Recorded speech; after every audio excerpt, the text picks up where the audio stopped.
Thank you for the opportunity to read for you today, and perhaps the chance to place a copy of my novel Penitentiary Tales, a love story, on a shelf in your bookstore. I'm a longtime supporter of independent bookstores, having been the proud owner of one myself way back in the day.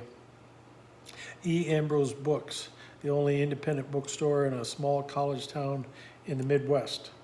I have many fond memories of that little shop, especially that of being arrested in front of it in the wee hours of the morning in the summer of 1977. And though Penitentiary Tales, a love story, is a work of fiction, it is inspired by events which occurred in the years following that fateful morning. It takes you behind the walls of a state prison in Illinois and deep into the hearts and minds of the inmates there.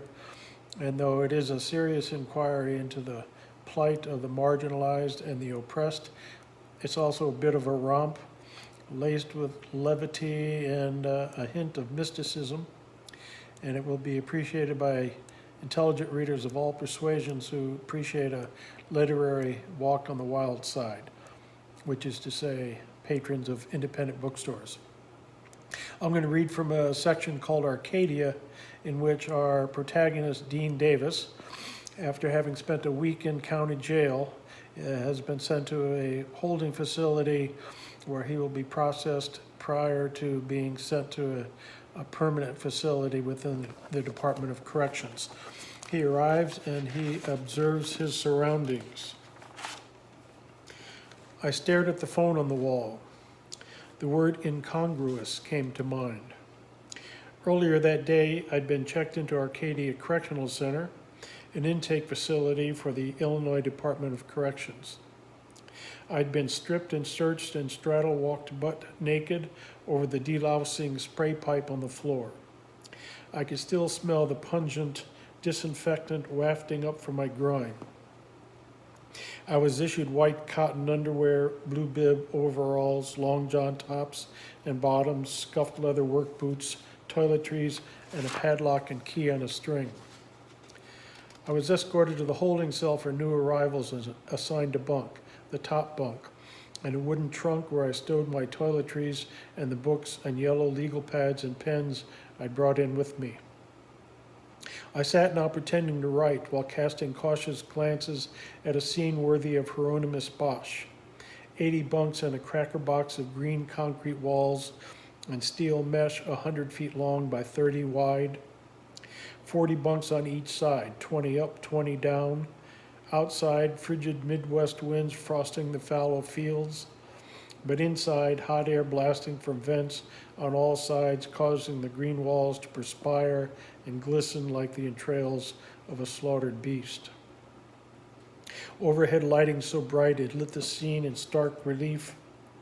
4 television sets mounted high on opposite walls, cranked to the max, so you had to yell to be heard, but no one seemed to mind, least of all the 80 men clad in bib overalls or in white cotton boxer shorts or in white towels tied at the hip, who lounged in their bunks reading girly magazines or played card games, yelling, "Trump that, motherfucker," or who loitered in the narrow aisle between the rows of bunks, posturing, posing, pontificating, greeting partners from the street, catching up on what was happening in the hood. At the far end of the room was a wooden platform beneath 2 shower heads, in front of which a line of men, towel wrapped or in the raw, awaited their turn. And to the left of the platform, on the wall, a telephone. I watched a short, slouching white inmate shuffle to the phone, pick up the receiver and speak. He seemed to be cursing, then slam it down and walk away. I leaned over from my bunk and addressed the 2 black inmates who loitered beside it. "Excuse me," I said. Taller of the 2 glared at me. "Chew on, motherfucker," he snapped. I wasn't sure I'd heard the man right. Was he telling me to chew on something, motherfucker? More likely he'd said, "What do you want, motherfucker?" I would have to fine-tune my ear to the local dialect. "On the wall there," I said with a civil tone. "Is that a phone?" "You've been locked up a long time. You don't know what a phone is, fool," he said. "I know what it is," I said, "but who can use it?" "Anybody who wants." Really, who can you call? Call your mama, call your bitch, call anybody anytime they got the dime, motherfucker. Mean you've got to call collect.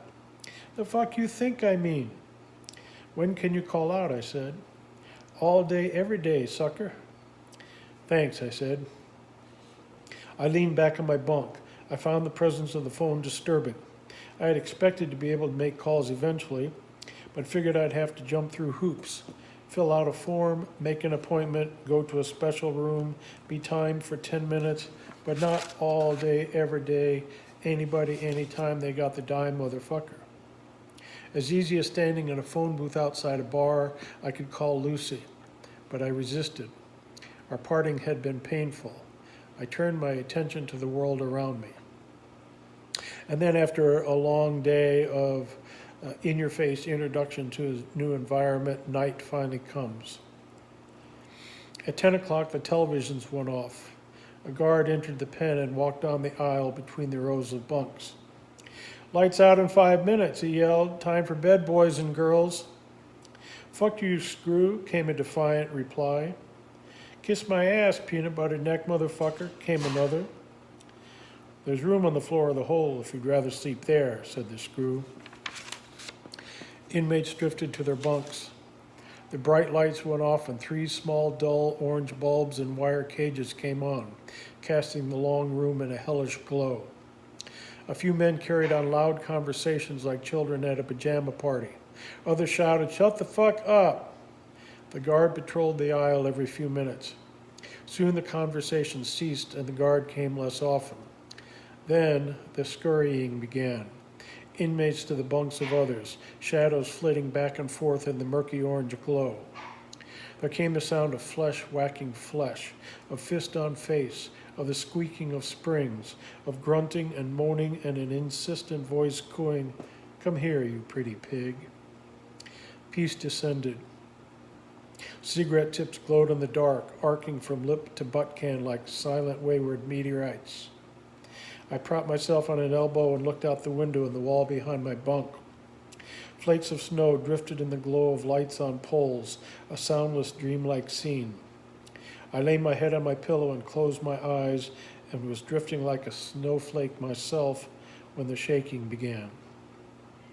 I thought I'd left seismic activity behind in the Bay Area, but when the inmate in the bunk below got his rocks off, it must have registered 6.5 on the Richter scale.